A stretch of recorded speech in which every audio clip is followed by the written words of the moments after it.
बच्चों, इससे पहले हम लोग कर्मधारय समास किसे कहते हैं इसके बारे में जानकारी प्राप्त कर चुके थे। आज हम लोग कर्मधारय समास के कितने भेद होते हैं इसके बारे में पढ़ेंगे। कर्मधारय समास के 4 भेद होते हैं। पहला विशेषण पूर्व पद, दूसरा विशेष्य पूर्व पद, तीसरा विशेषण उभय पद और चौथा विशेष उभय पद। विशेषण पूर्व पद जिसका पहला पद विशेषण हो, जैसे नील गाय, पीला वस्त्र, इसमें पहला पद जो है नीला या पीला, यह विशेषण है। दूसरा है विशेष्य पूर्व पद जिसका पहला पद विशेष्य हो, यह मुख्यतया संस्कृत भाषा में प्रयोग की जाती है। तीसरा है विशेषण उभय पद जिसका दोनों पद विशेषण हो, जैसे सुनी अनसुनी, नीला पीला आदि। ये इनके दोनों पद नीला और पीला, ये 2 पद जो हैं दोनों ही विशेषण है। सुना अनसुना ये जो है ये दोनों पद विशेषण है। चौथा है विशेष उभय पद जिसका दोनों पद, जिस सामासिक पद का दोनों पद विशेष्य हो, जैसे पुष्प वाटिका, आम वृक्ष आदि। पांचवा है द्वंद्व समास। इस सामासिक पद में दोनों पद प्रधान होते हैं, किसी भी एक पद की प्रधानता नहीं रहती है। जैसे दिन रात, दिन की भी प्रधानता है और रात की भी प्रधानता है। इसका जब हम विग्रह कहते हैं तो अथवा, और, या का प्रयोग किया जाता है। ये 3 प्रकार के होते हैं: इतरेतर, समाहार और वैकल्पिक। इतरेतर का अर्थ होता है जिसका अपना अलग अस्तित्व हो।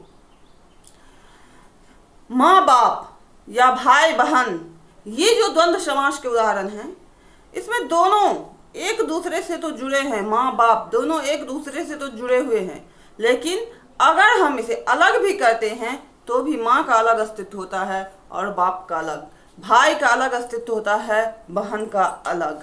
तो वैसे द्वंद्व समास जिसके दोनों पदों का अपना अलग अलग महत्व हो, अलग अलग अस्तित्व हो, उसे हम इतरेतर द्वंद्व समास कहते हैं। दूसरा है समाहार द्वंद्व समास। समाहार का अर्थ इकट्ठा करना, समूह में होना। ऐसे द्वंद्व समास में के दोनों पदों में के बीच में कोई तीसरा पद छिपा हुआ होता है, जैसे दाल और रोटी कहते हैं। तो यानी दाल और रोटी, दाल के साथ रोटी, दाल और रोटी। तो इसमें दाल और रोटी, इन दोनों पदों के बीच में और छिपा हुआ है। तो वैसा समास, वैसा द्वंद्व समास जिसके दोनों पदों के बीच में कोई तीसरा पद छुपा हुआ होता है, वह समाहार द्वंद्व समास कहलाता है। तीसरा है वैकल्पिक द्वंद्व समास।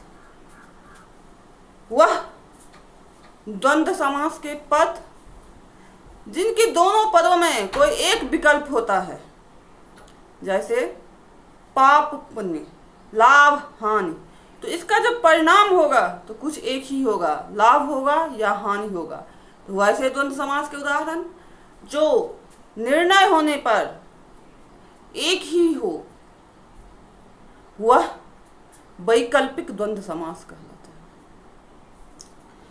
छठा है बहुव्रीहि समास। बहुव्रीहि समास में वह सामासिक पद है जिसमें दोनों पद गौण हो जाते हैं और तीसरे पद की प्रधानता रहती है, वह समास बहुव्रीहि समास कहलाते हैं। जैसे गजानन, गज का आनंद हो जिनका। इसमें गज और आनंद दोनों लुप्त हो जाते हैं, दोनों गौण हो जाते हैं, और गजानन जो तीसरा पद बनता है उसकी प्रधानता हो जाती है, जो गणेश के लिए प्रयोग किया जाता है। इसके 5 भेद होते हैं: समानाधिकरण, व्यधिकरण, तुल्य योग, व्यतिघात और प्रादि।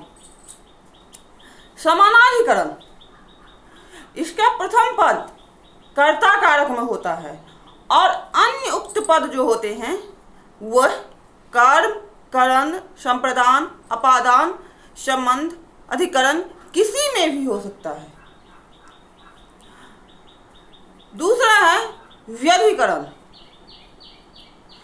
इसमें समानाधिकरण की तरह ही प्रथम पद तो कर्ता कारक का ही होता है, लेकिन दूसरा पद यानी उत्तर पद जो होता है वह संबंध कारक या अधिकरण कारक में होता है, जैसे शूल पानी जिनके पानी में शूल हो। तीसरा है तुल्य योग।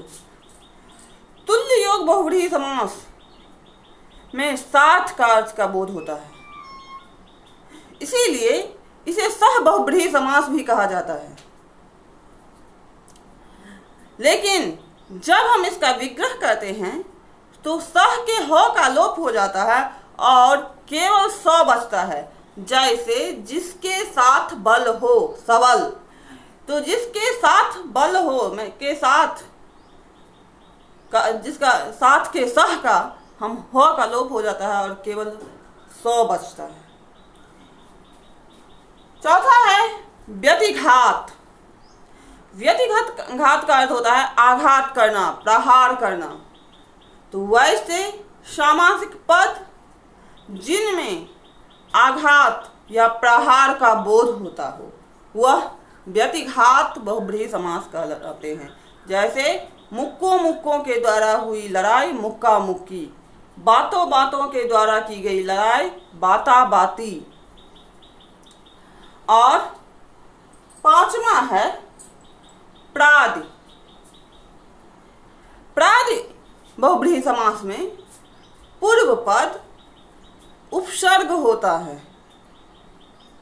पहला पद में उपसर्ग का प्रयोग किया जाता है, जैसे बेरहम जिसमें रहम न हो। तो रहम मूल शब्द है और उसके साथ बे का प्रयोग किया गया है। ये बेरहम शब्द हो गया वैसा शब्द जिसके पूर्व पद में उपसर्ग हो, उसे हम प्रादि बहुव्रीहि समास कहते हैं।